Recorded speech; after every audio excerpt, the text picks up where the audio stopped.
Hello दोस्तों, आप सबका मेरे YouTube चैनल पर स्वागत है। और आज हम लोग इडियम और फ्रेज का पार्ट 3 करेंगे। तो चलिए इस वीडियो को शुरू करते हैं।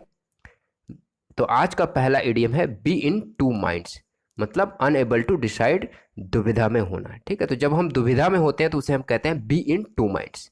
ठीक है, तो जैसे कि आप यहाँ पे देख सकते हैं इस फिगर में कि यहाँ पर एक लड़की जो है वो सोच रही है कि मैं मैथ पढ़ूँ या इंग्लिश। मतलब कि इसका जो दिमाग है वो दो जगहों पर है। एक तरफ वो सोच रही है कि मैं मैथ पढ़ूँ, एक तरफ सोच रही है कि इंग्लिश पढ़ूँ।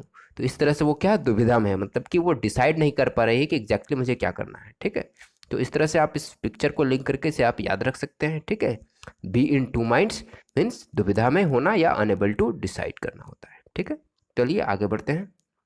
ब्रेक दी आइस मतलब टू स्टार्ट अ कॉन्वर्सेशन, मतलब चुप्पी तोड़ना या बातचीत शुरू करना। ठीक है, तो इसे आप कैसे याद कर सकते हैं?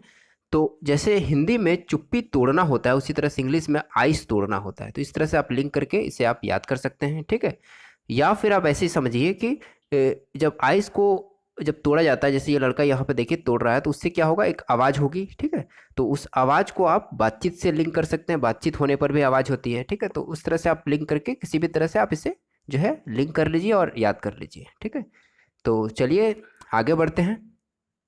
Be in the same boat मतलब be in the same situation. ठीक है, मतलब समान परिस्थिति में होना। ठीक है, जब हम समान परिस्थिति में होते हैं तो उसे हम कहते हैं be in the same boat. तो इसे आप कैसे याद रख सकते हैं?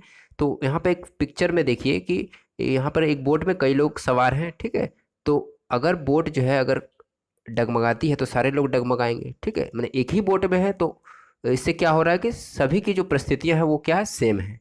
अगर नाव डूब जाती है तो ये लोग भी जो है वो डूब जाएंगे। ठीक है, तो मतलब कि समान परिस्थिति है सबके साथ। तो यही होता है B in the same boat, एक ही बोट में होना मतलब कि समान परिस्थिति में होना। ठीक है, तो आशा करता हूँ आपको ये याद हो गया होगा। तो चलिए अब आगे बढ़ते हैं। When pigs fly means a time that will never come or a way of saying that something will never happen, मतलब ऐसा जो कभी हो नहीं सकता। ठीक है, तो इस मुहावरे का जो अर्थ है वो इसके अंदर ही छिपा हुआ है। ठीक है, जैसे ही आप पढ़ेंगे when pigs fly तो आपके अंदर से आएगा कि ऐसा कभी हो नहीं सकता। ठीक है, तो इस तरह से आप इसे लिंक करके याद कर लीजिए। ठीक है, क्योंकि सुअर जो है वो कभी उड़ नहीं सकता। ठीक, तो इस तरह से लिंक कर लीजिए। चलिए आगे बढ़ते हैं। At the drop of A hat means instantly, मतलब तुरंत। ठीक है, तो इसे आप कैसे याद कर सकते हैं?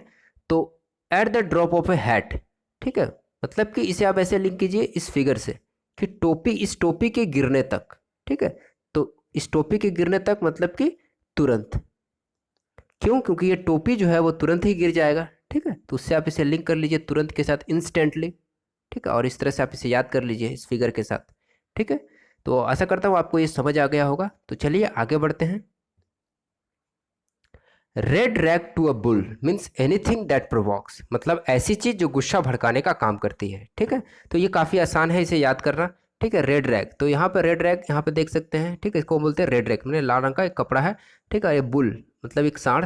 ठीक है, तो आप जानते हैं कि जब सांड को लाल कपड़ा दिखाया जाता है तो वो काफी गुस्से में आ जाता है और काफी आक्रामक हो जाता है। तो उस गुस्से से आप इसे लिंक कीजिए गुस्सा भड़काने से। ठीक है, और ये जो लाल कपड़ा है वो क्या है, एक चीज़ है। ठीक है, एक चीज़ है। और तो ये क्या कर रहा है, ये कपड़ा इसे गुस्सा दिलाने का काम कर रहा है। तो red rag to a bull का मतलब क्या हुआ कि एक ऐसी चीज़ जो गुस्सा भड़काने का काम करती है। ठीक है, तो इस तरह से आप लिंक करके याद कर लीजिए। तो आशा करता हूँ दोस्तों आपको ये वीडियो पसंद आया होगा। ठीक है, तो चलिए अब मैं विदा लेता हूँ और अगली वीडियो में फिर मिलूंगा। Thanks for watching.